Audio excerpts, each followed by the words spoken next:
and ye shall know the truth, and the truth shall make you free.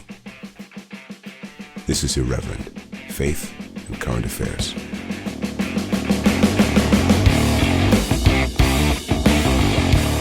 Welcome everyone to Irreverent, Faith and Current Affairs with me, Jamie Franklin, Thomas Pelham and Daniel French, three vicars in the C of E, revs but not as you know them, spiritual views on today's news. Yes, Daniel, let's come to you first.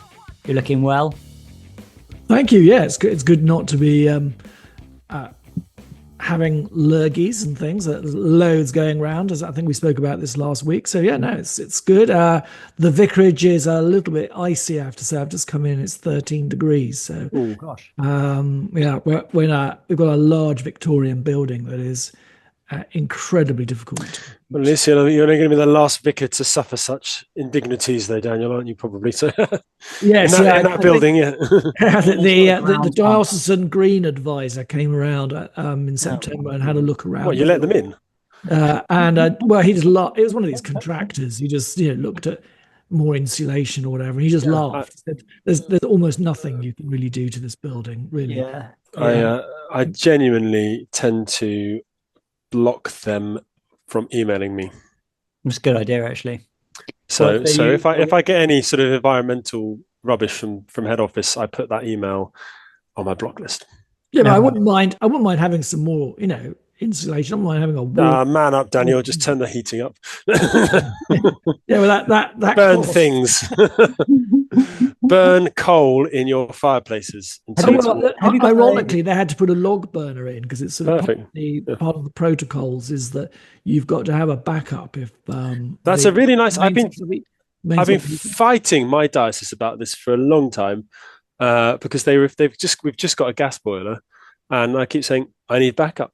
And I've got an open fire, but it looks nice. And it does heat the house if you get it roaring and you keep it roaring, like keep feeding it chunks of ash like this big. Is yours, Tom, a new fire? Is yours a new log burner? Well, it's not a log burner at all, it's just an open fire. No, well, that's good because I think those heat the house better. They put a log burner in here and the metal pipe, which goes, obviously all the way up to the chimneys, doesn't necessarily... Heat doesn't leak from that in a way that would heat the rest of the house. So it's the living room, but it doesn't do what the original architects would have wanted, the half a dozen fires that we have. Well, half a dozen fires would keep a house hot, yeah. Yeah. You're lucky, Tom. I'd love to have an open fire. I have nothing. There's a policy here against having wood burners. I think no houses are allowed to have wood burners. So what's that behind you, Jamie? It looks like a fireplace. It's a blocked up fireplace. They knocked down the chimney because they thought the chimney was causing damp somehow, but it wasn't because we still got the damp. So they just knocked out a chimney basically. There is a chimney in the living room, but the fireplace is blocked up in there as well. So you know what? Crowbar, Jamie. Crowbar. I couldn't possibly comment on that, but it does sound like the kind of idea that you'd come out with. If I could put it that way. It'd make a great headline, wouldn't it? Vicar trapped in chimney. But no, you just get a crowbar, and then get someone to come and sweep it for you when it's open, and then you just get a grate and you put it in the bottom, and then you burn stuff in it. It's really that simple. You need something to burn it. Yeah, a grate. Buy a grate. It's 100 quid for an iron grate. That's all you need. Yeah, no, it's a good idea. Well, anyway, I'm not saying, by the way, that I'm planning on doing any such thing. Controversial vicar trapped in chimneys. Controversialist vicar. Yeah. Jamie Franklin, the controversialist vicar of Irreverent Pod, has been trapped in a chimney in a disturbing incident. So I should say, right-wing controversial traditionalist vicar. Climate denier. Climate denier. Trapped in vicarage chimney. Far-right climate denier Reverend Jamie Franklin has been trapped in a chimney. Fire officers were unsure how safe they would feel knowing his opinions, whether they could actually pull him down. Have considered leaving him in the chimney to die. He's now going through unconscious bias training to to get him out. Yeah, he will be released once he's signed a statement. Yes. So I just wanted to make a few notices here. So I actually started, I didn't tell you guys I was going to do this, but I started an Irreverend Substack now. I saw that. Yeah, and I didn't really know what I'd use it for because I thought I'll just start it because I could release the episodes on it. I'm not sure I'm going to do that because it's just more work for me and I'm not sure it's necessary. But I thought, maybe we could write like little or long, but like maybe little sort of articles occasionally. So I just thought, about this thing about the Bishop of Liverpool that we're going to talk about. I thought instead of doing a tweet about that, I'd write just a little, like 2 or 3 paragraphs and stick it on the Substack. And so anyway, so it's there. So people can, I'm not sure what we'll do with it, but anyway, I've made a Substack now for Irreverends. I probably will share the episodes. I'm not actually sure whether I'll do that. But anyway, if you want to get on the mailing list for that, I'll leave a link. Is there a cost to it? Is it a No, it's free. I don't think I might turn the payments on, but I don't think we'll put it behind a paywall. I just think it will be, a nice opportunity to have something which we could use, if one of us wanted to write an article as well, or something like that of any length, we could use it. It was germane to the subject matter of the podcast. We could use it for that maybe. But anyway, it's there. And Daniel, you started a Substack recently as well, didn't you? So, yeah, I've got 157 free subscribers. That's good. Which is quite nice actually, and some interesting chat, comments and things. So thank you if you have subscribed to Holy Disruptor on Substack. There'll be some really interesting and humbling discussions about church going and people's experiences and concerns and whatnot. So what's the address? I mean, I'll leave it on the show notes, but is the address holydisruptor.substack.com? I'll double check. I think it might be I'll have to give you the link. Yeah. I can find the link quite easily, but just so people know on the podcast. The handle is Holy Disruption. And holydisruption.substack.com, is that what it is? Yeah, I think that's what it is. Let me just That's a good name, yeah. That's what it is, yeah. I've got it. You got it? Yep, I got it. Yeah. I think Substack is such a great website actually. It's like a kind of more sort of it's like a version of Twitter where you can expand more, isn't it? There's more space. Some of the articles and essays have been really good actually. And while we're at it, just for sake of completeness, I might advertise my Substack, jamiefranklin.substack.com, which is called Good Things, which is a kind of it's a sort of weekly selection of spiritual, devotional, and personal writings that I do every week, and I actually use it. I give some of it away from free, but some of it's behind a paywall as well because I use it to supplement my income. Because I need it. I need the money. So that's why I do it. I'm not being greedy. But if people subscribe to it, it really, really does help me. So thanks for that, everyone. Thanks for those people who do subscribe. All right. Should we talk about serious stuff, chaps? We should start with prayer. Yeah, we should start with prayer. Quite right. And then we're going to do a reading from scripture. We're going to read Genesis 9 for reasons that will become clear very shortly. But yes, Tom, why don't you start us with a prayer? Let's pray. The Lord's Prayer. Our Father which art in heaven, hallowed be thy name. Thy kingdom come, thy will be done in earth as it is in heaven. Give us this day our daily bread, and forgive us our trespasses as we forgive them that trespass against us. Lead us not into temptation, but deliver us from evil. Amen. Amen. Okay, so I'm going to read from the beginning of Genesis 9 up till, I think, the 10th verse. And God blessed Noah and his sons and said to them, be fruitful and multiply and fill the earth. The fear of you and the dread of you shall be upon every beast of the earth and every bird of the heavens, upon everything that creeps on the ground and all the fish of the sea. Into your hand they are delivered. Every moving thing that lives shall be food for you. And as I gave you the green plants, I give you everything, but you shall not eat flesh with its life, that is, its blood. And for your lifeblood I will require a reckoning. From every beast I will require it. And from man, from his fellow man, I will require a reckoning for the life of man. Whoever sheds the blood of man, by man shall his blood be shed, for God made man in his own image. And you, be fruitful and multiply, increase greatly on the earth and multiply in it. Then God said to Noah and to his sons with him, behold, I establish my covenant with you and your offspring after you, and with every living creature that is with you, the birds, the livestock, and every beast of the earth with you, as many as came out of the ark. It is for every beast of the earth. I establish my covenant with you, that never again shall all flesh be cut off by the waters of the flood, and never again shall there be a flood to destroy the earth. Here endeth the reading. I find this to be such a rich reading, so much in it. We couldn't possibly comment on all of it, but I think in general terms, it's a kind of, in some ways, it's a recapitulation of the story of creation. So it's a kind of recreation in that sense, if you like. A covenant is made with Noah, whereby Noah is given dominion over the earth, over the animals, over the world, and told to be fruitful and multiply. Also, the other echo here from Genesis 1 is this notion of man or mankind being made in the image of God as well. So that's repeated as well. And there's all sorts of interesting things about it. I saw one of the biggest arguments I ever saw online was on an evangelical discussion group. Can Christians eat black pudding? Goodness me, it was all sparked by this passage.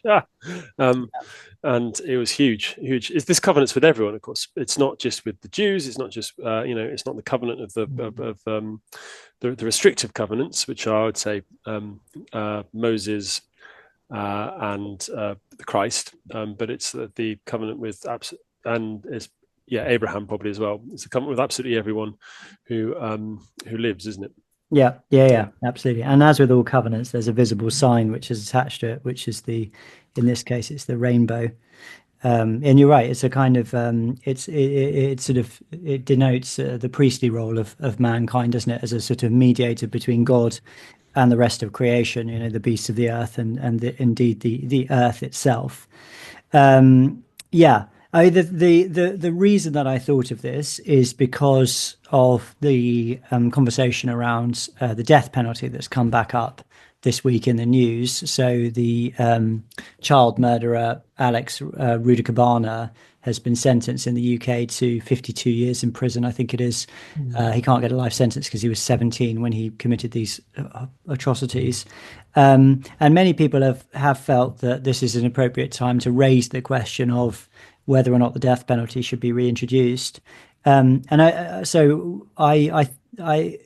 I always think that this is one of the most relevant passages when it comes to a conversation about the death penalty. It's not the only passage by any stretch of the imagination, but I think one of the things it establishes is that the death penalty can't be dismissed out of hand in principle by Christians, for the reason that in this passage, God tells Moses, or as part of this, Noah, or as part of this covenant, he makes it clear that justice in the case of murder is for the one who committed murder to have his own blood shed. In other words, to be killed for the killing of man, and it's explicitly justified or nested in the idea that mankind is made in the image of God. So the verse 6 being the main one, whoever sheds the blood of man, by man shall his blood be shed, for God made man in his own image.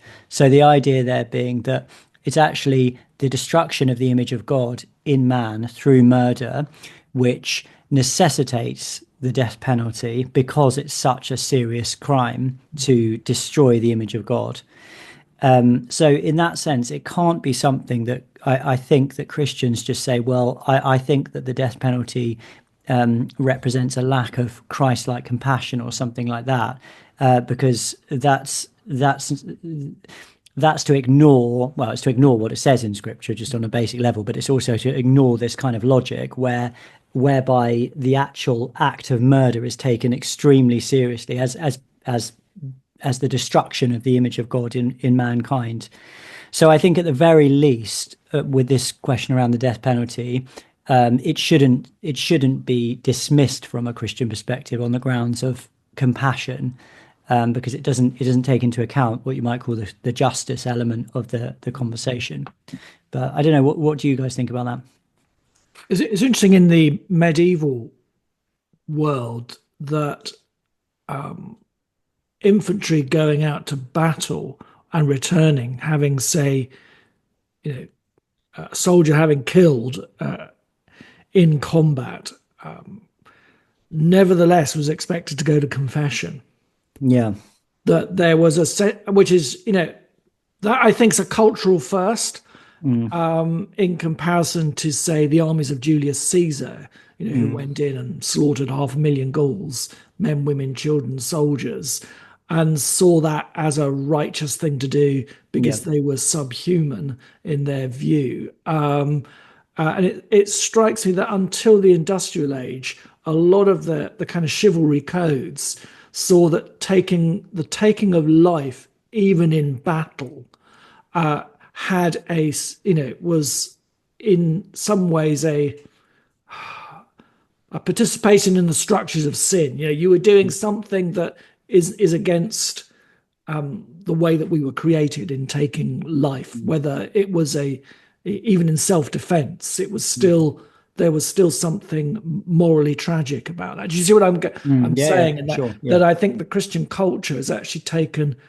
the taking of human life much more seriously than other cultures have done, if I were to stick my neck out. Well, there's also the scriptural example, isn't it, of David, who's not allowed to build the temple because he's a man of blood specifically.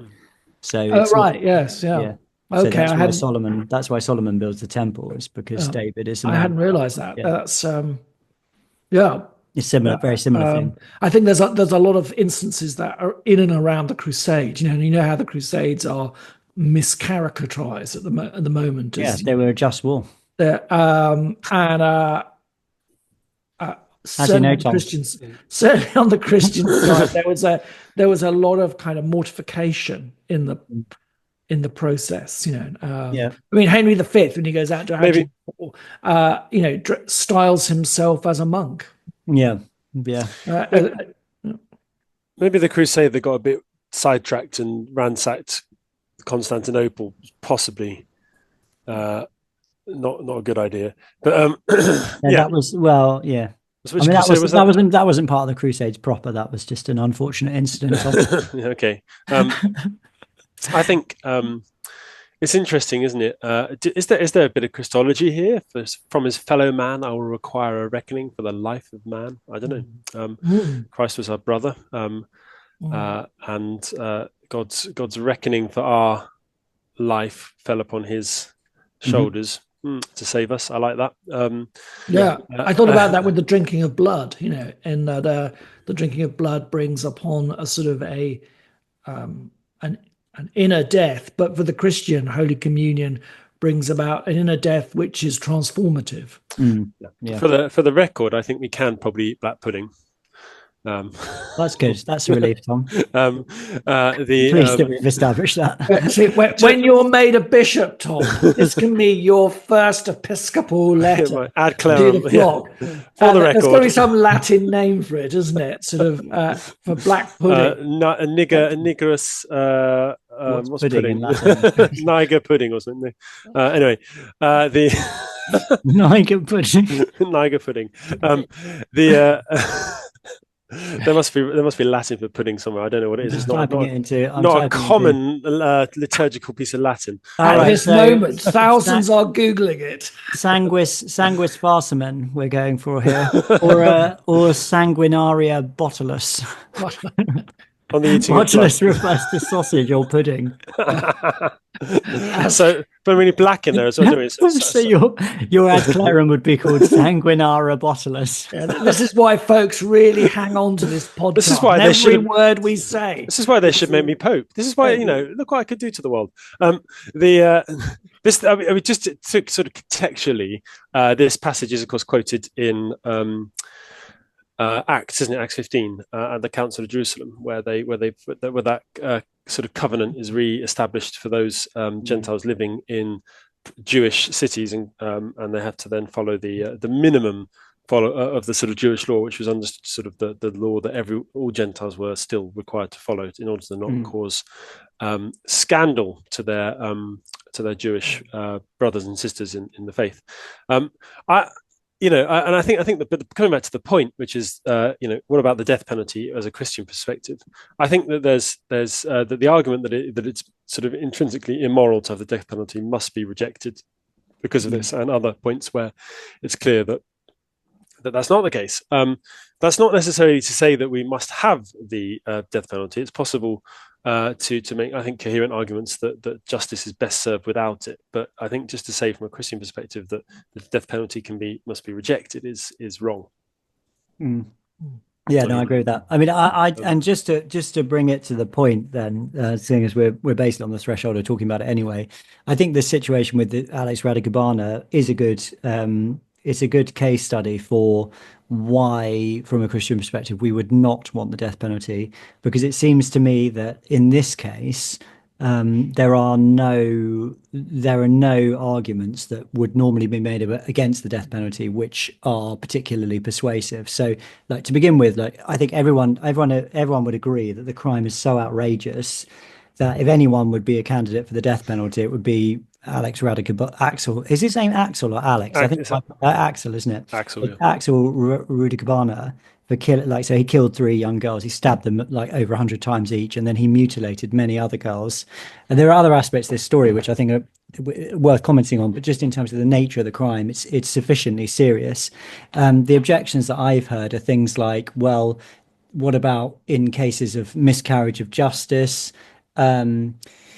What about giving the state that sort of power to kill people? Well, it's power. The state has that power by divine right. I mean, let's not be, Well, that is something I said to somebody on Twitter, which is that you should oppose the overreach of the state when it's sorry, not the overreach. You should oppose the illegitimate overreach of the state. You shouldn't oppose its legitimate functioning. And in Scripture, one of the only explicitly mentioned functions for the state, or of course it doesn't use the phrase the state, it would use other words. Yeah, the king or the emperor or governing authorities or whatever it might be, is to wield the sword in terms of keeping civic order. And I would say that would include things like having a military and things like that. But certainly the punishment of evildoers is something that's explicitly mentioned in Romans 13. And I think it would be naive to imagine that when the Apostle Paul wrote that, he wouldn't have included within that remit the notion of capital punishment, because it was just a commonplace in the ancient world. So that is a legitimate function of the state. So we shouldn't oppose the legitimate function of the state just because the state functions illegitimately in other ways by overreaching into other areas. So that would be my one of the things I'd say about that. The other thing I'd say as well is that the state has the power to kill anyway. The state kills in war, for example. So we're used to the notion of the state killing people, and the state, as you say, Tom, it does in certain circumstances. I think most people would argue that there is some legitimacy in that, and certainly from a Christian perspective, it seems to me to be a strong argument. And then the other thing about the miscarriage of justice is, in a situation like this, there can be no ambiguity about what has happened. Everybody knows what's happened. Yeah. Whether or not he had pleaded guilty. Yeah. The guilt is obvious. He's not, when there's no chance of new information coming to light and him being found innocent. So there's no that doesn't apply to this case.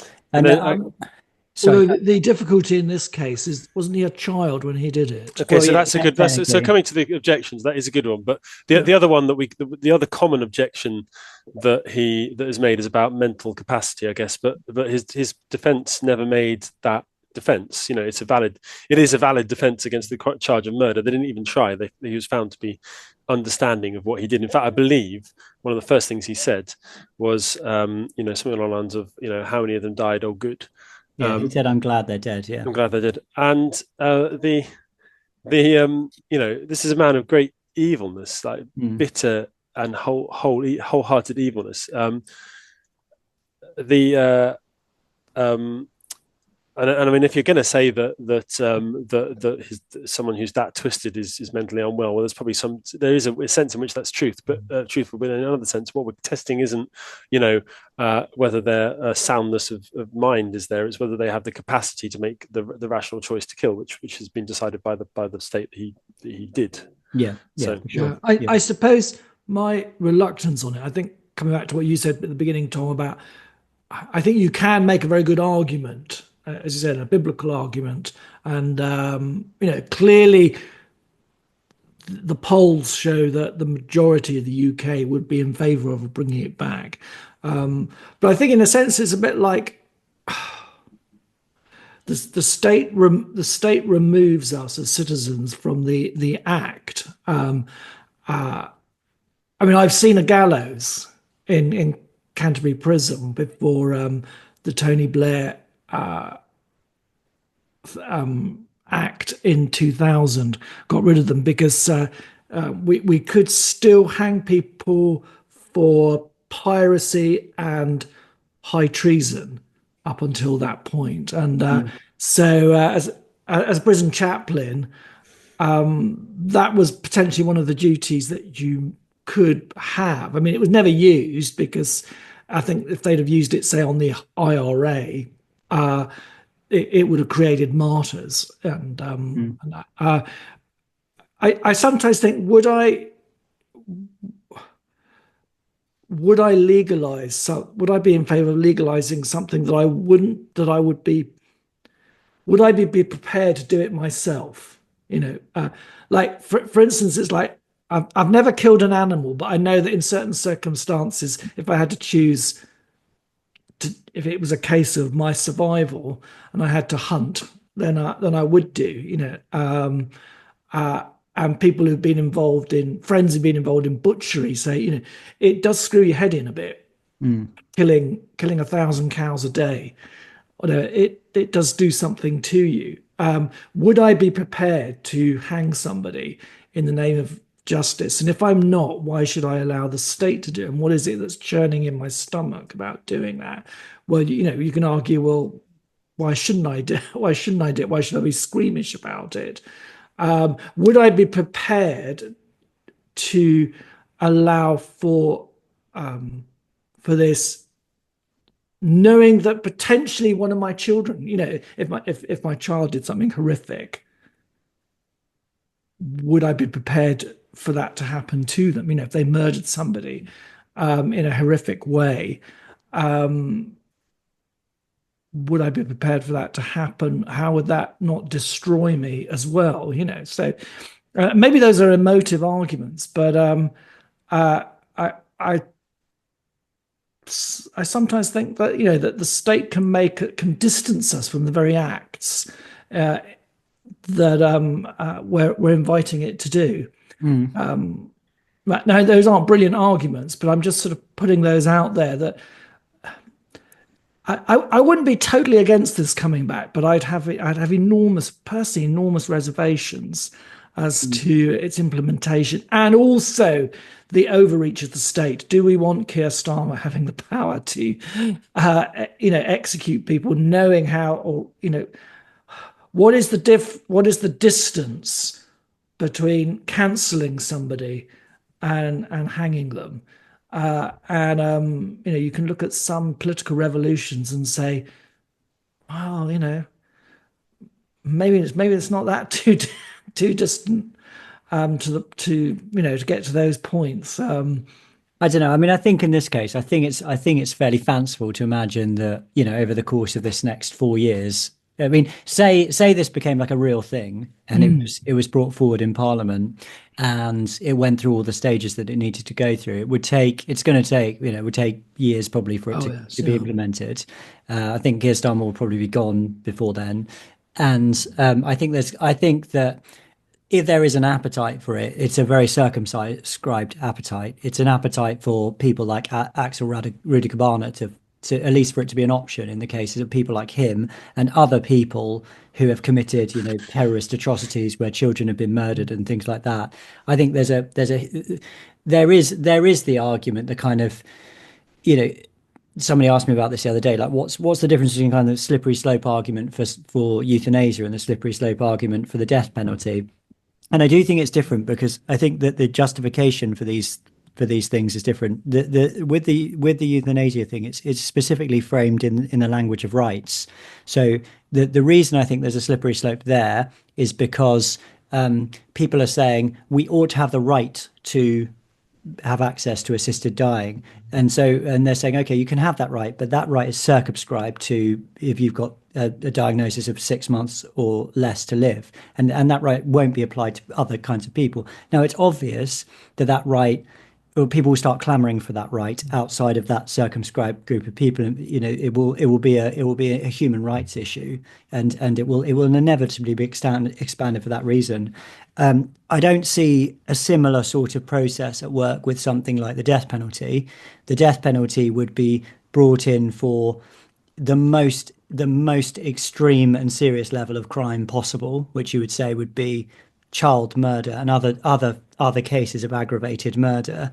I don't see an inevitable slippery slope in the same way as you would see with euthanasia. And it's hard to conceive of apart from a complete breakdown in sort of societal structure and the rule of law and so on. It's hard for me to conceive of why and how that could possibly happen, what the pathway could be between murdering a man, killing a man, executing a man who has savagely murdered 3 children by stabbing them over 100 times each, to killing someone for a bad tweet or something. The only thing that I would I wouldn't argue for the death penalty in Axel's case is because he, strictly speaking, wasn't an adult. Yeah, but that's completely arbitrary, though, isn't it? No, it was like 10 days below. It doesn't matter, though, does it? You're going to have a cut-off point at some point. You don't say, how much bad. Is it to do with the severity of the crime? Is the worst crime the younger you kill him? This is so arbitrary in this case because he's actually sentenced when he was over 18. Yeah, but we look at when they commit the crimes for all these things. I think you look. So either in a sensible world, you look at the level of.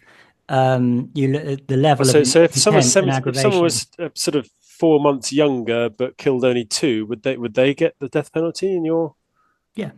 Okay, so if they're a year younger, so we're talking 16-year-olds before they're 17. This is sort of paradoxical talk, isn't it? No, it's not paradoxical. It's like you have to have a cut-off point. No, you don't. You take it. No, you don't. You can take it on a case-by-case basis. You do have a cut-off point on the age of consent. We're very particular about that.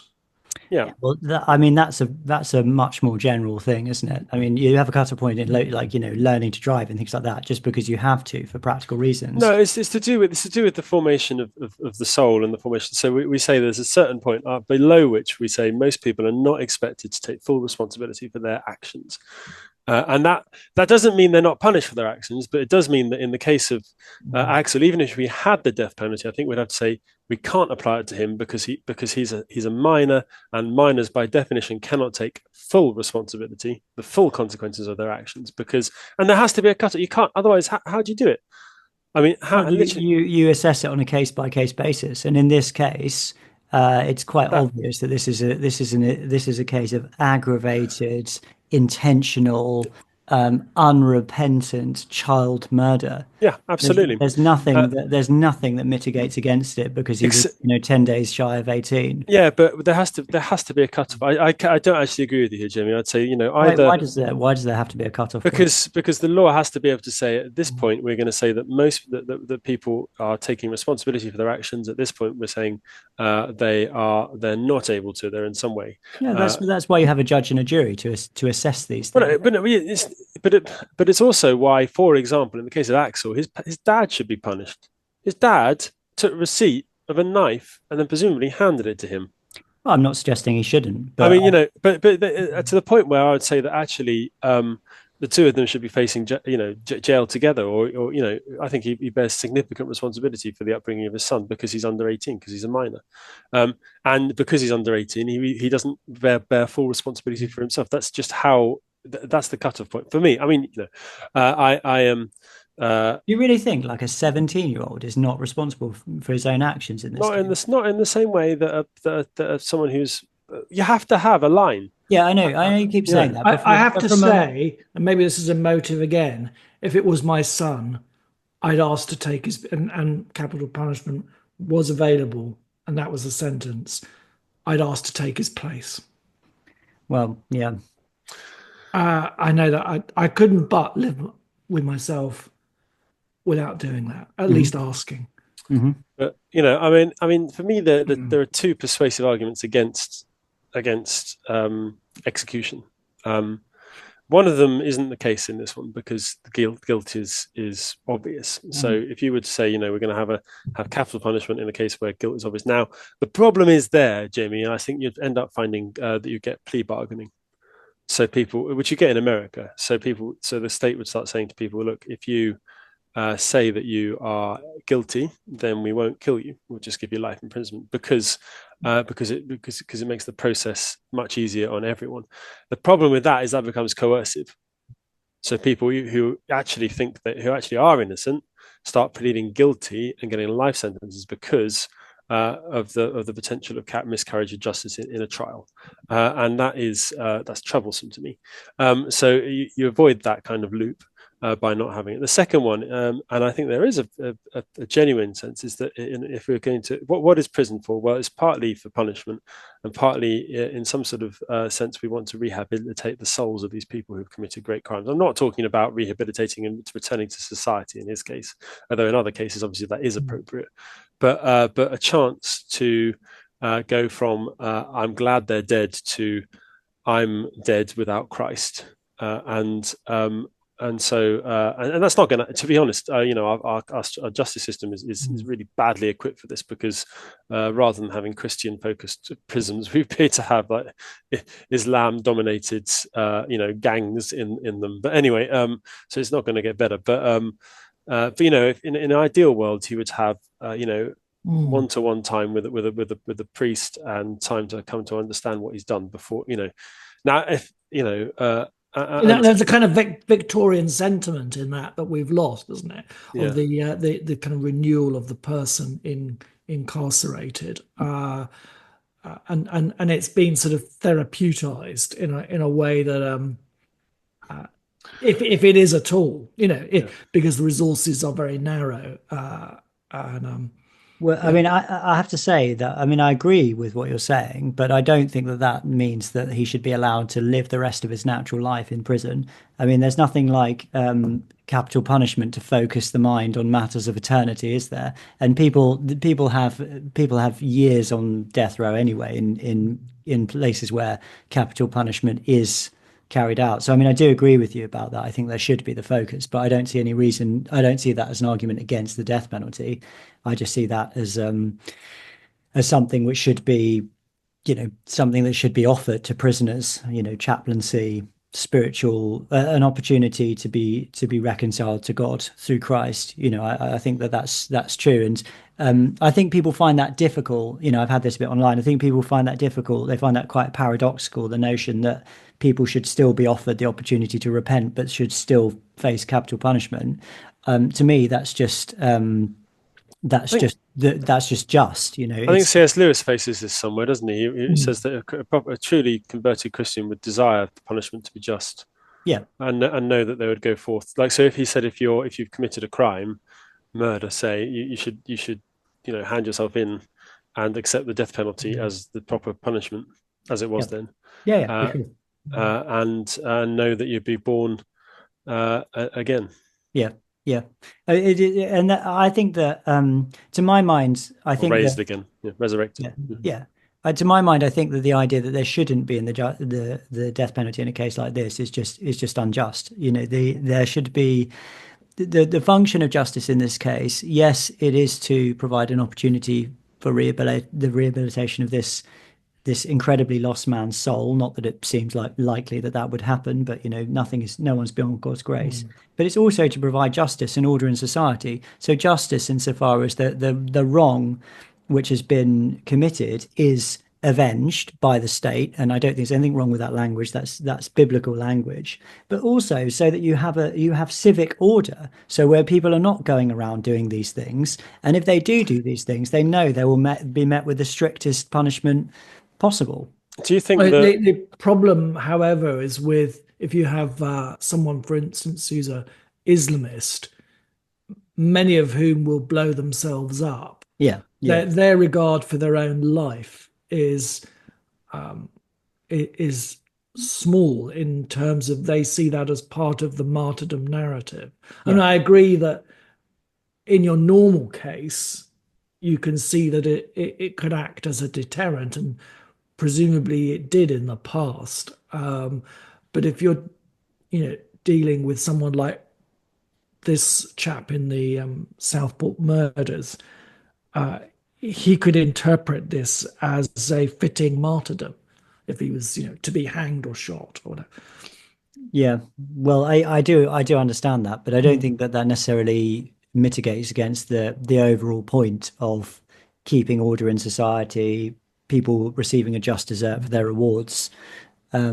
You could also say that somebody could be a martyr in prison as well. I mean, this guy's going to be alive for, 50 more years, maybe. I mean, he could survive 50 years. He could actually, he's only 18, isn't he? So he could survive 60, 70 years in prison and still be a figure of martyrdom as far as he's concerned. So I think that does apply for people in prison as well. But it's an interesting conversation. The poll, entirely scientific poll I put on Twitter, so we got 116 votes.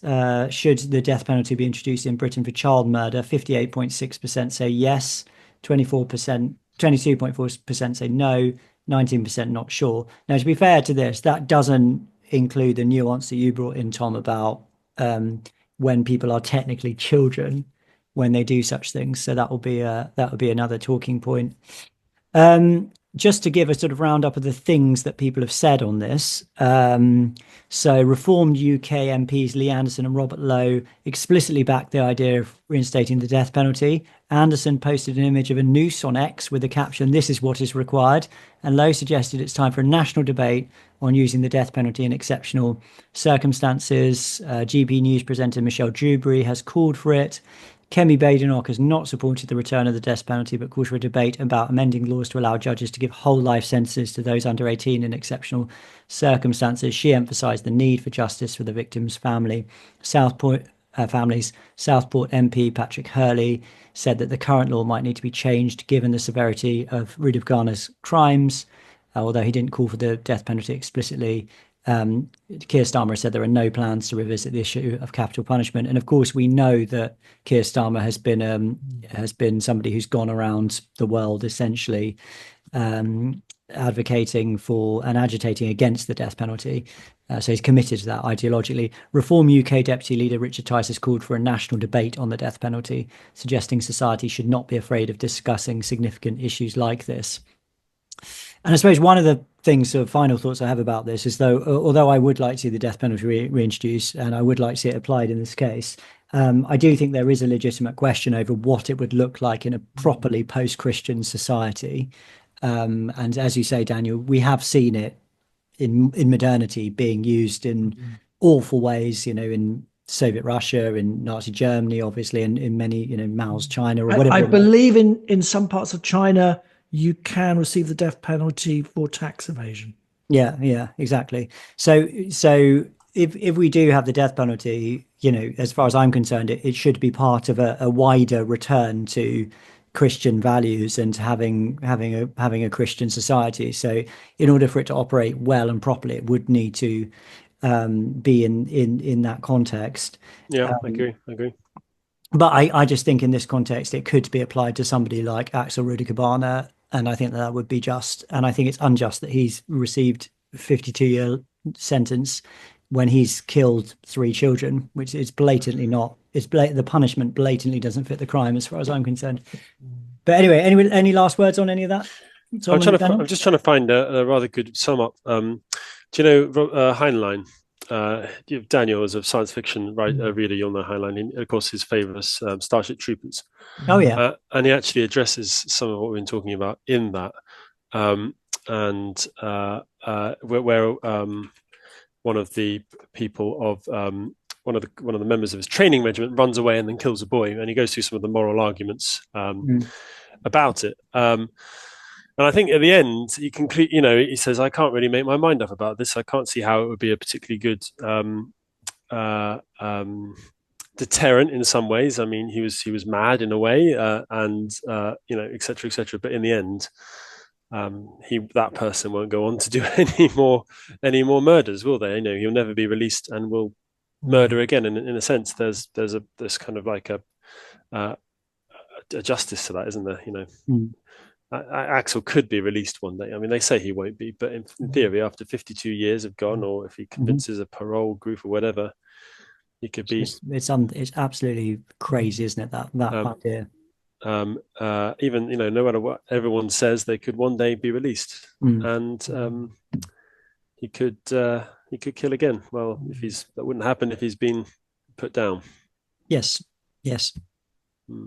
Daniel, any other thoughts on that? Or I have a picture in the dining room here. If you can see, if I put it this way, oh no, hang on a sec. There we are. Salvador Dali. It's a Salvador Dali replica of the famous vision of St. John of the Cross, isn't it? Christ on the cross. A couple of years ago in Peterhead Prison, it's now a museum. My wife and I found out that this very picture that my father-in-law had got at a prison jumble sale was done by a murderer. All right.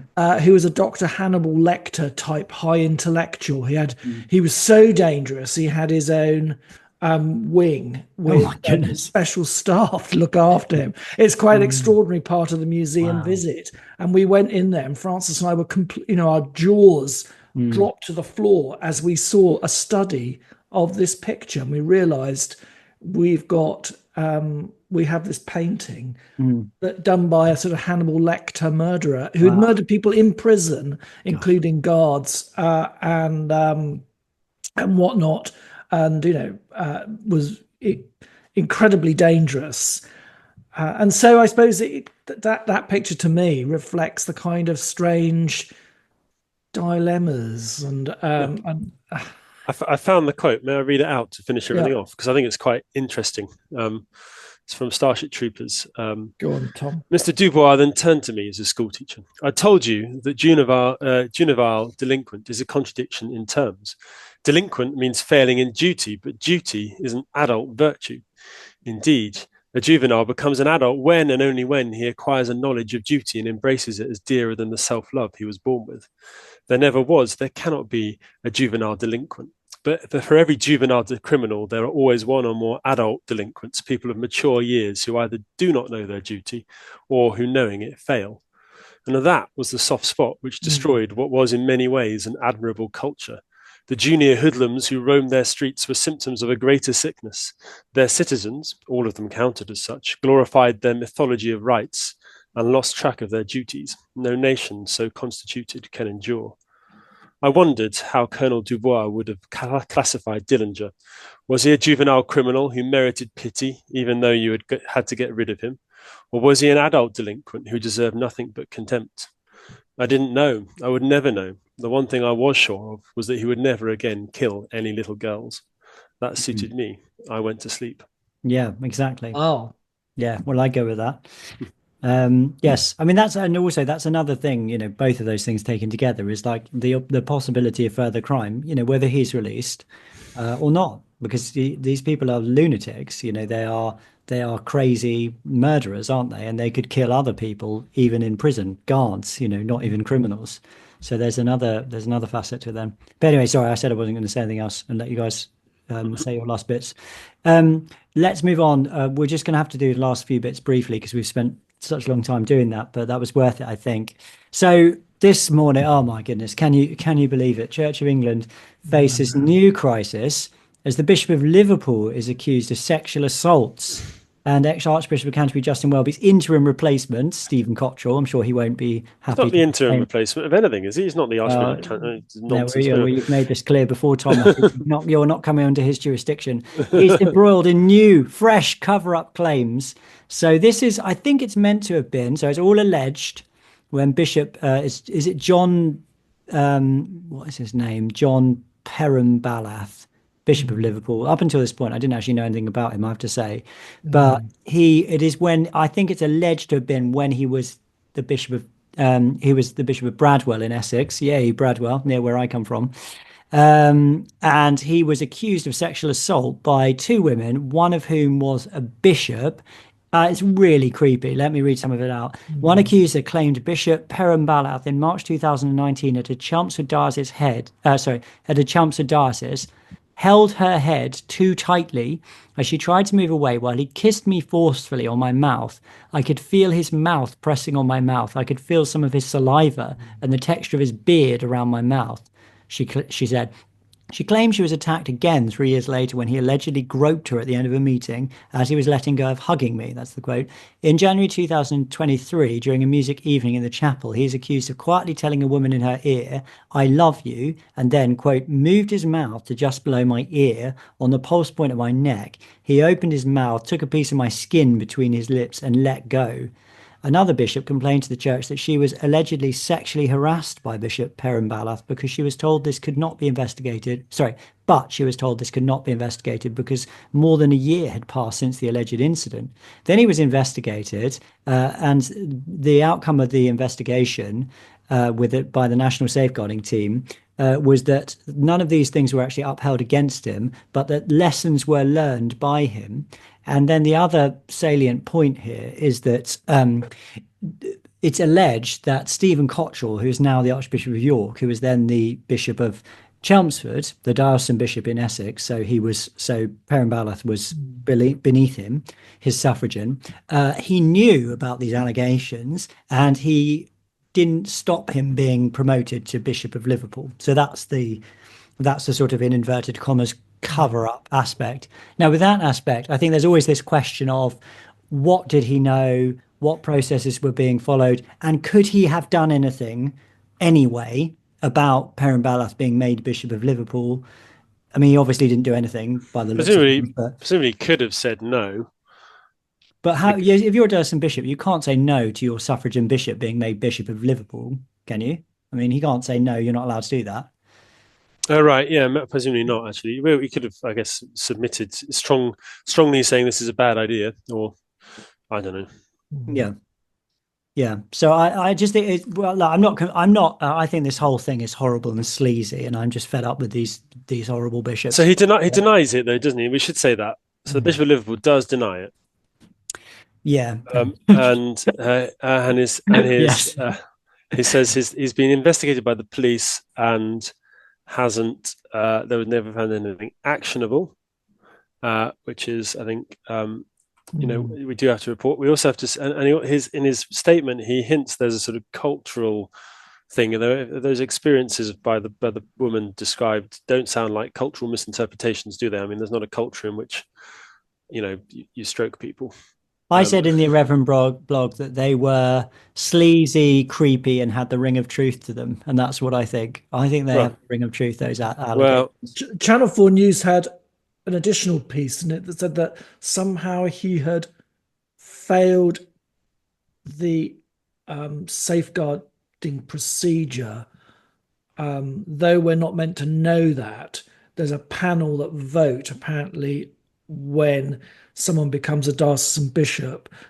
There's a safeguarding panel that do all these sort of checks, and apparently he didn't get enough votes, allegedly, but it was still rammed through.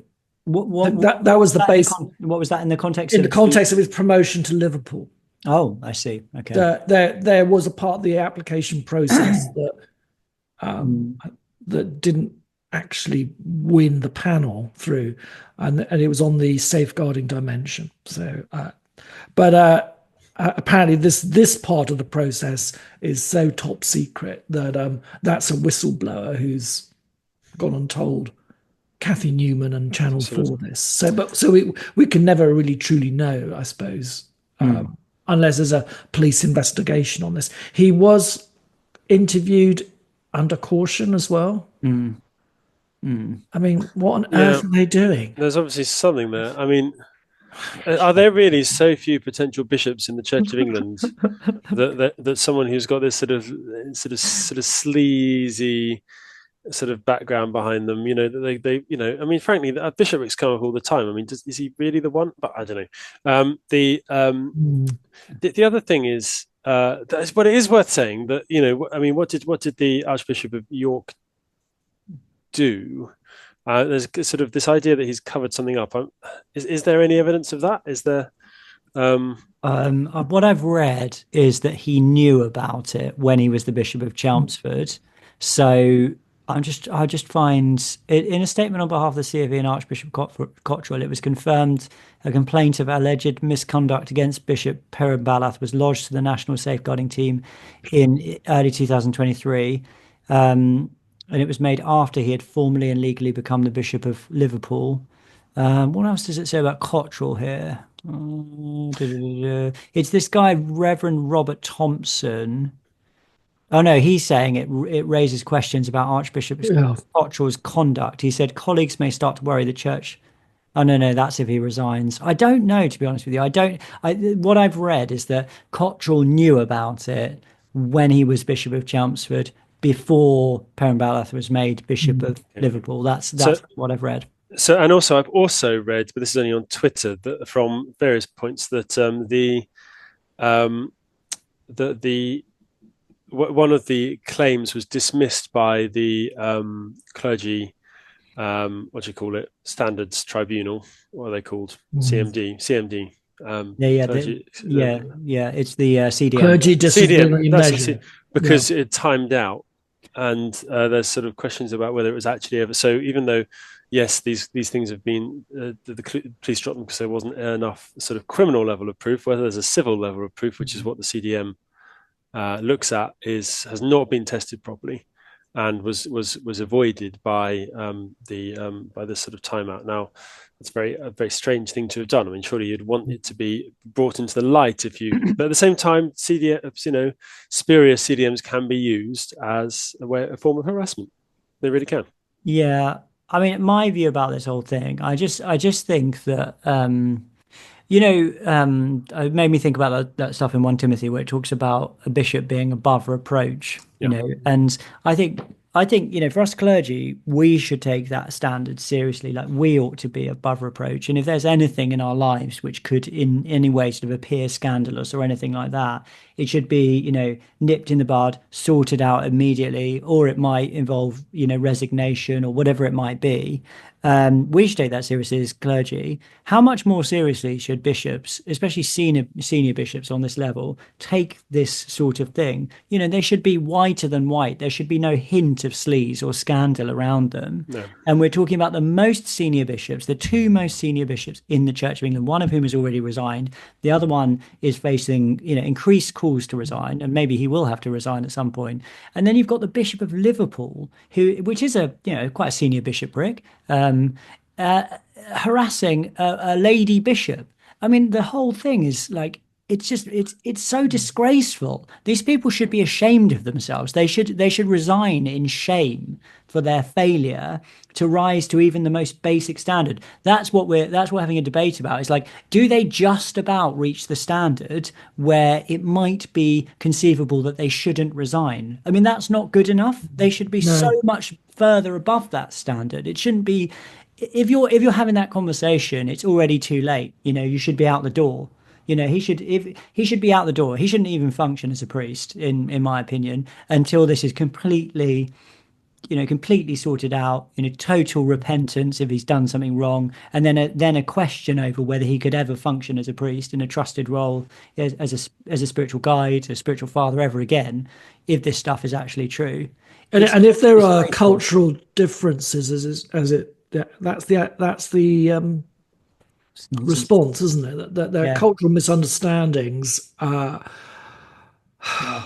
mean, clearly, someone of some, you know, of that sort of episcopal intellect, you would expect to have schooled themselves to understand that if that were the case, that there are things that can be misunderstood, misinterpreted in one cultural setting and another. You know, you would think that you would have enough polish to know how to operate as a bishop. You are you're the first amongst equals in the presbytery in the diocese, so that you're meant to be the ambassador, really. He's not going to get a job in the diplomatic service, is he? Yeah, exactly. I mean, if you're getting it wrong on that kind of basic level, and we're not talking about here someone who is completely rat-arsed or something, and accidentally fondled a member of the opposite sex, isn't it? Well, one of them was an Evensong, wasn't it? I think. I mean, goodness sake, what are we doing here if we can't operate on that kind of level? It's just slightly bizarre, isn't it? The other thing is like well, not just bizarre. It's incredible. If a parish priest did these things, would they be let off with a little, tickle under the rib, a good promotion? We'd be out the door. Like we would be out the door. We'd be facing a CDM. I mean, to be fair, he did face a CDM, but they were told it was too long. Over 12 months, and so therefore. It was not answerable, which is nonsense. But luckily they are changing this, so safeguard, all these things. I've got here in this article, Tom, that the NST, which is the National Safeguarding Team, concluded that there was not sufficient evidence to bring a safeguarding related complaint under the CDM, clergy disciplinary measure itself, but offered the woman support if she wished to do so. Well, I suppose they could argue it was his word against hers, isn't it? That it's were these incidents witnessed by others? Well, there were two women as well, so two women. So it wasn't. Yeah. It's not one. But they're separate incidents, aren't they? They're separate complaints. Yeah. Well, I don't know how they weigh these things, but presumably, if you had two women alleging similar things, it carries more weight than you have than just one. Yeah, independent. And they're senior women as well. I mean, they're not. The people. Why would you trust one bishop over another? Why are we in this situation? Can we not just have a godly leadership, please? Yeah, it's an abuse of power, isn't it? That's what it is. I think this is. Is he a single man looking for a date or something, or and mishandled? He's married. He's married. Yeah. So there you go. So why is he giving hugs to women? I mean, it's just like basic. I mean, unless they're really good friends, there's not really a place for kind of long gropey hugs to people who aren't your wife at church, are there? I mean, kissing people on the mouth. I mean, when it talks about him learning lessons, which he's accepted, he says, "I didn't do anything wrong, but I've learned lessons about how my actions can be perceived." There's no actually detail there, is it, about what he's learned his lessons about? What you don't kiss women on the mouth in church in England unless they're your wife. Unless they're your wife. No, you don't force women to kiss you unless in any circumstances. I suppose I was going to say unless but you don't kiss women on the mouth unless they want you to. Is that the lesson that he's learned? And is that really a lesson that the Bishop of Liverpool should really be having to learn? You don't grope women on the bottom unless they are your wife and they want you. You don't stroke their body as you step away from them.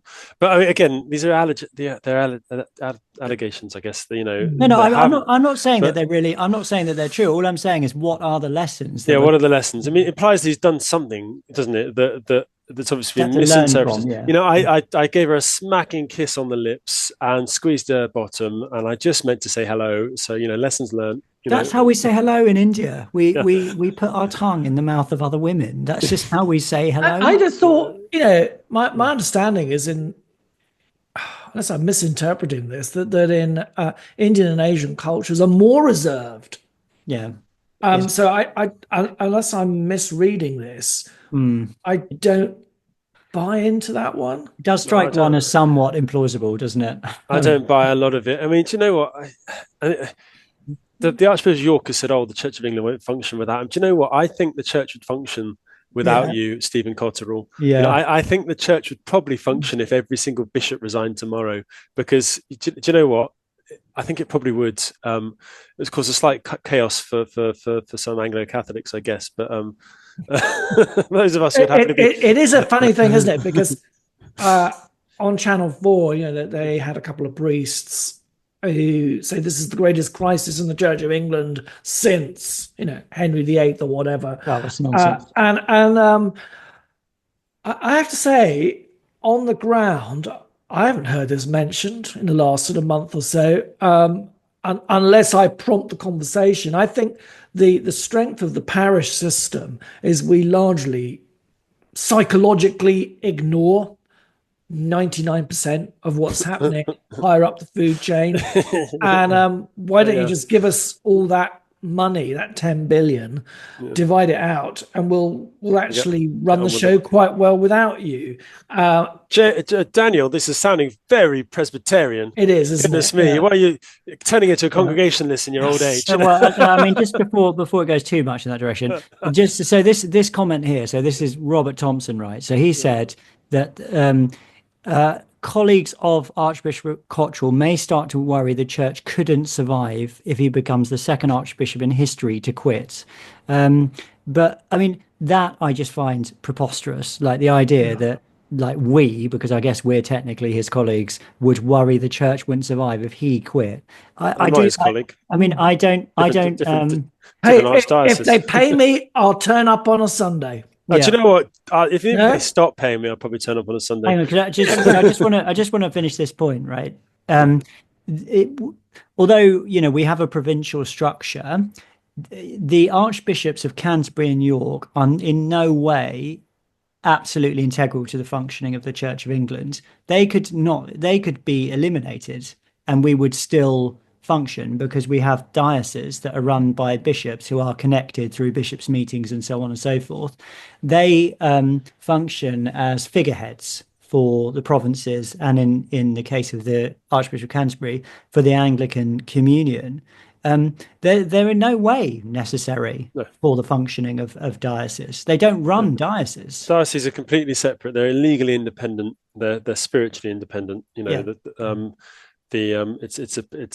a very much a sort of first one equals role as being archbishop. So we could easily. That's the strength of our system, isn't it? Yeah. In that, but it's interesting that Harriet Harman yesterday put out. She was pushing again this whole thing of removing the bishops in the House of Lords, and I mean, the tragic comedy of all of this is that. This doesn't sell well for arguing why these individuals should be in the upper chamber. If one by one they're having to resign for various misdemeanors or being suspended from ministry, it doesn't look good in terms of the emotive argument of why they should be there in the first place. So. But they should be. People talk about that as if it would be an absolute crisis if they weren't in the House of Lords anymore. And I think, from a parish point of view, well, I mean, okay, whatever, but I don't think it's not the earthquake. I support establishment if you have godly bishops and if you have godly clerics who are going to take advantage of the privileges that come with being established and the responsibilities. But if you don't, if you have an episcopate which is mired in scandal at the highest level, it is hard to support bishops in the House of Lords for that reason. I mean, on the whole, I'd still rather they were there than not. But it's a huge shame, isn't it, when you've got them mired in these, and you just think, like, why can't these people just not act with integrity? I mean, it's not that hard, is it, to not grope women, treat women with appropriate level of respect, and if there is a safeguarding issue, to report it to the proper authorities. I mean, how hard is it to do these things? Maybe that's an oversimplification of the situation, but my goodness, this is it is. I mean, I do agree that it's a crisis at that very high level. There's no question about that, and it does bring the Church of England's public image into disrepute again. Again. And it's presumably this is going to keep happening, because there's probably plenty of things under scurrying around under dark stones that can be lifted up. It's a kicking over an ant's nest, isn't it? It's like it sort of reminds me, like, if you had a really disreputable parent who was going out all over town and like getting sloshed and like groping women in bars and things like that. And then they come and, spending money all over the place and gambling. And then they come home and say to you, oh, you ought to, behave yourself and be a respectable, upright, upstanding member of society. And, you should manage your money well, and you should treat people with respect and things like that. And you're so, hang on a second, you're telling me I've got to do all of these things. And if I don't do them, you'll punish me and you'll come down really hard upon me. And yet look at the way you're behaving. I just think that's like the situation for us as clerics in the Church of England. Like, we're here on the ground, like doing our business, trying our very best. The vast majority of vicars are trying their very best, and they work hard. They're paid crap money. Sometimes we live in nice houses and stuff like that, but on the whole, like, the remuneration is not massive for the amount of work we do. And we work long hours, antisocial. We maintain our integrity as much as as it's possible to do, act with kindness and love towards other people. And then, like, the moment you do anything, like the slightest thing, like you forget to put like your safeguarding information on the front page of your website or something like that, it's like, CDM, crackdown, you're suspended, you're on gardening leave, you're out of the parish, or whatever it might be. The sort of pressure that's on us in terms of safeguarding, the safeguarding training as well that you have to do every so often, all of that stuff, there's such a double standard between the way that we are treated as, say, children in the church and the way our spiritual fathers are treated. It's so hypocritical and disgraceful. I mean, what are we to make of this kind of behavior? And, when I put it like that, I do think in some cases that resignation is appropriate. Like, I'm not one of these people who's like into cancel culture and things like that, but sometimes resignation is appropriate because it shows everyone that this kind of thing is being taken seriously and that the integrity of the institution as a whole must be upheld. So, yeah, that's my rant about this. Anything else on that, or shall we move on to a couple of other things? Better deal the other things, Jamie, because otherwise we will be an hour and a half long. Yeah, we were trying to. You wanted an hour and a half minutes. I didn't say I wanted. I said it would be an hour and a half. It's just prophetic, Jamie. All right. Another couple of things. So. Let's forget about, I was going to do another bit about the Church of England. Let's forget about that now. So that climate and nature bill thing, that's been slapped down that we talked about last week. And it looks like that was slapped down for reasons of government expediency and all of that stuff about vicars, yeah. The Bishop of the Bishop of Norwich, making these videos saying everyone should write to their MP and get them to vote for it. It's a complete irrelevance because the government basically, whipped their party into voting it down. So that's gone. I imagine it's because they don't have the political capital to try and ram something like that through, and so they just didn't fancy it. It was a private member's bill that was brought by a Lib Dem MP anyway, I think. So all faith leaders deliver letter to number 10 saying, we want the climate and nature bill to go through. It's gone, and hopefully it will never come back. There was another question from Jeanette about how the Archbishop of Canterbury is being chosen this time, because it has been changed. So this time, voting members of the Crown Nomination Committee will include 5 representatives from the churches of the Anglican Communion in 5 global regions: Asia, the Americas, Africa, Europe, and Oceania, and in a non-voting capacity as Secretary General. At least 2 of the 5 voting members must be female, and a majority of voting members' ethnicity must be global majority heritage. The term global majority is used by some organisations and individuals to refer to all ethnic groups except white British and other white groups, including white minority groups. So in other words, you could say that a majority of voting members' ethnicity must not be white, which to some people might sound racist, but there we go. Well, apparently it's not when it's applied to white people. I think the most logical solution, which is for us not to be so colonialist. We are not electing an Anglican pope. So why doesn't the Southern Province, elect an archbishop?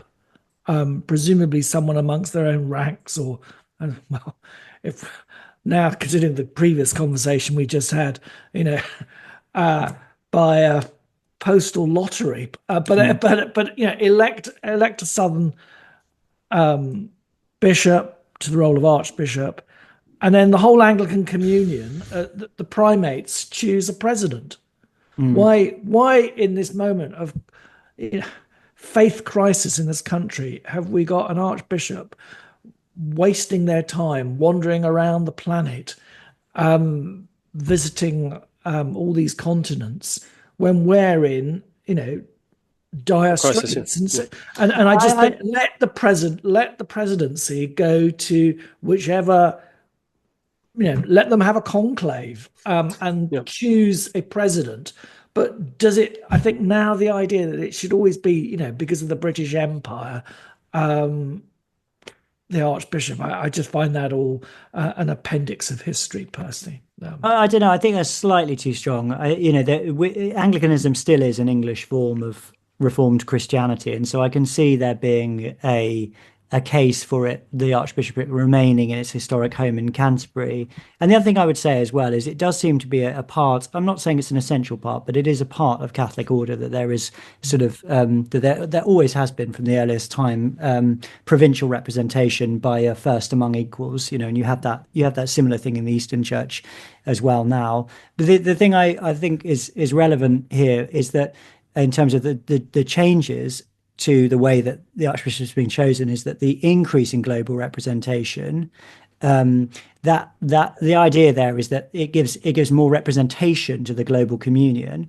But as I got a note here, which says that the global church's generally more conservative views might influence the selection, potentially affecting outcomes related to inclusivity, including issues like gender and sexuality. So actually, this, although I'm not, one for identity politics and so on, and there is a bit of that with this thing about these people not being white, if you have a representation which is more reflective of the global communion, then it will probably come out with a more orthodox candidate in the end, and maybe somebody from Nigeria or somewhere, or Ghana or somewhere like that, who is not English and is actually an Orthodox Christian.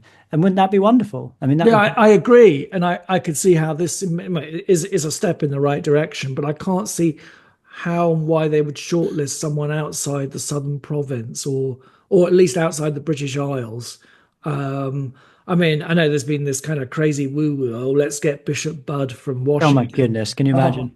Please, give me a break. But I can't see them saying, oh, well, let's look at the whole Anglican communion. Oh, there's this really nice bishop in Nigeria who's a godly man who's just fit for the role. I just can't see them doing that, even with these individuals on board. I mean, for a start, the person presumably would have to apply for British citizenship.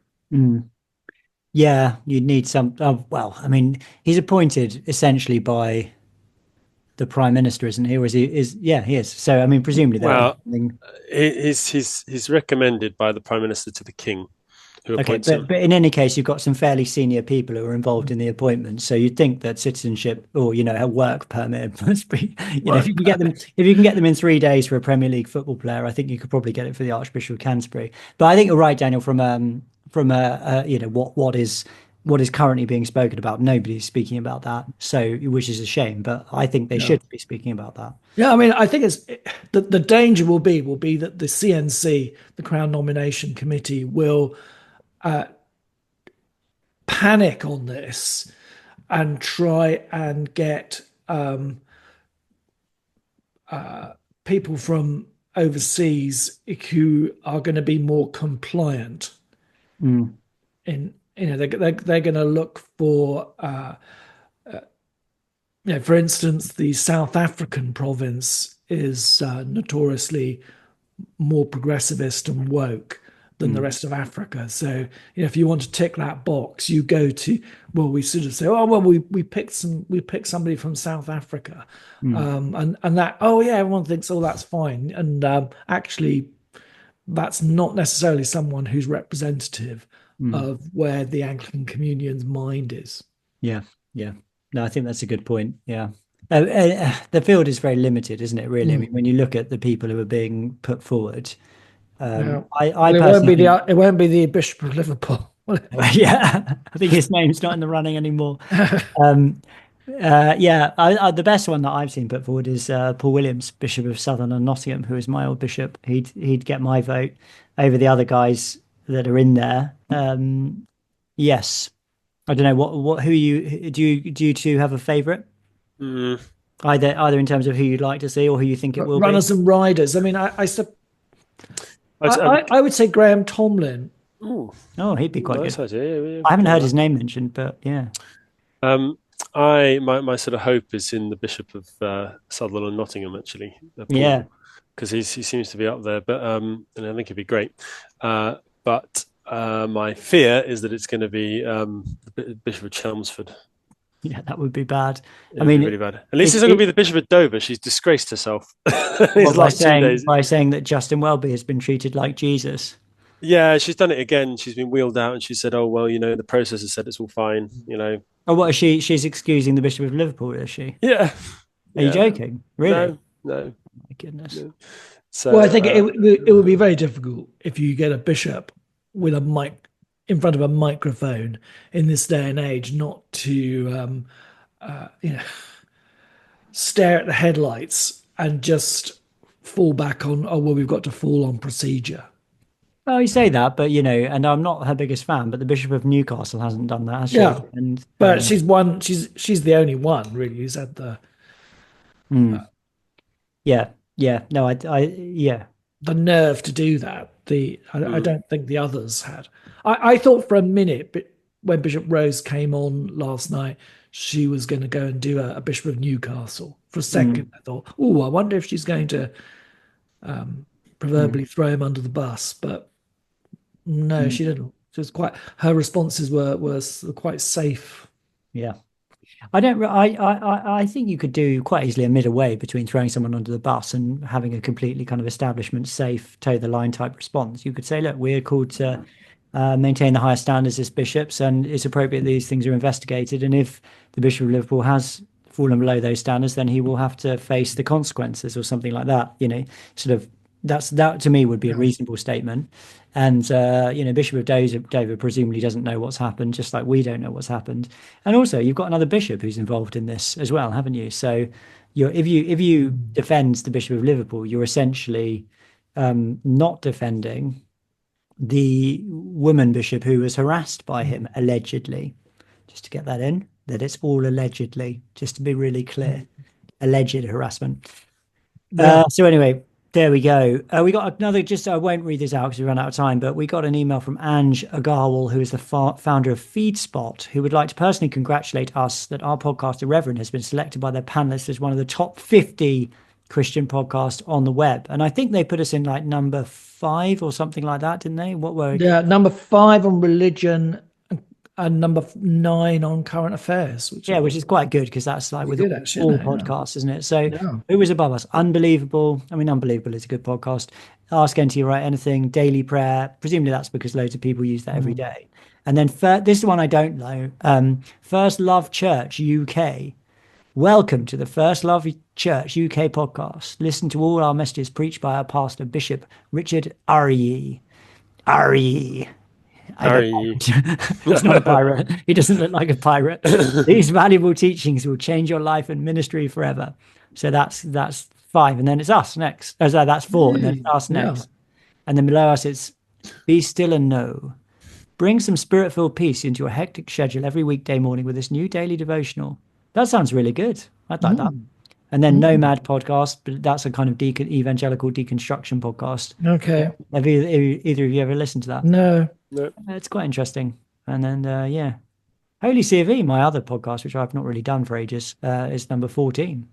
Wow, that's good. I'm quite surprised about that. It just makes you wonder what sort of metrics they're using. But yeah, anyway. Yeah, but don't undermine it, Tom, because we're Jamie's clever fiver. The Reverend number 5. Member number 5. Okay, cool. Well, that's about it. I'll just do a quick plug. Please support the podcast. Really appreciate it when you do. I live off the money. We use the money to pay for the podcast production and all the stuff we have to pay for.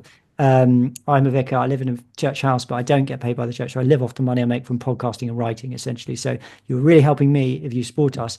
Go on irreverentpod.com, click on the big red button to become a Patreon today. It costs £1.50 plus VAT in the UK. So that's 30p.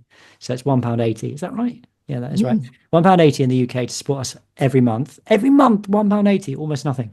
And you get the podcast early when I make it on Wednesdays, and you get the bonus audio podcast, which is called Uncollared, where we chew the fat about various things. Today we're talking about, is the question on and discussion today was, is the decline in UK culture mirrored in the decline of quality of table service at high-end restaurants in the UK? That was the crucial question that was under discussion today, and it took us in all kinds of interesting directions.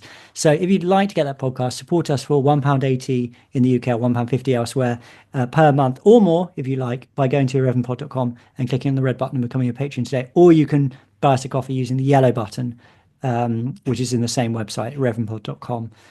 So we really appreciate that. And also join all those Substacks. I'll put you just scroll down just right now and you'll see all these links. They're all there for you to click on, and please support us. There we go. Yes, that's it now. We're finished. Does someone want to say a prayer? Daniel? Of course. So I'm going to say a prayer for this coming Sunday, which is Candlemas. And this is the collect for that feast day, 2nd of February. Almighty and ever-living God, clothed in majesty, whose beloved Son this day was presented in the temple in substance of our flesh, grant that we may be presented to you with pure and clean hearts. We make this in the name of Jesus Christ, your Son, our Lord, who lives and reigns with you in the unity of the Holy Spirit, one God, now and forever. Amen. Amen. Amen. Thank you, Daniel. Thank you, Tom. Thank you, everyone, for listening, watching. Please share the podcast around and subscribe to us, etc., etc., etc. Until next time, keep watch. Keep the faith.